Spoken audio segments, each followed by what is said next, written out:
Hello అండి. గత వారం రోజులుగా కలియుగ దైవమైనటువంటి తిరుపతి వెంకన్న స్వామి యొక్క లడ్డు ప్రసాదం గురించి కల్తీ జరిగిందని చెప్పి కొన్ని వివాదాలు నడుస్తున్నాయి కదా. ఆ వివాదం గురించి మాట్లాడడానికి ఒక హిందువుగా, మళ్ళీ చెప్తున్నాను, ఒక హిందువుగా ముందుకొచ్చానండి. నేను ధైర్యంగా ఒక హిందువుగా మాట్లాడుతున్నాను.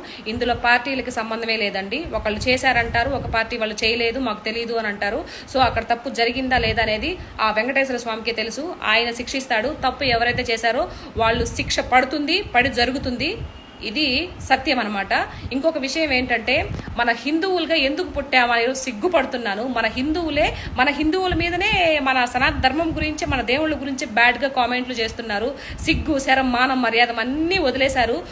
చూడండి ఒక ముస్లిం మతం మీద ఏమన్నా మాట్లాడితే, ఒక క్రిస్టియన్ వాళ్ళ మీద ఏమన్నా మాట్లాడితే వాళ్ళంతా దండుగా వచ్చేసి వాళ్ళంతా ముక్త కంఠంతో స్పందిస్తారు. కానీ మన హిందువులము ఇంతమంది ఉండి ఏది మాట్లాడకపోవడానికి కారణం ఏంటో నాకు ఇప్పటికీ అర్థం కాదు.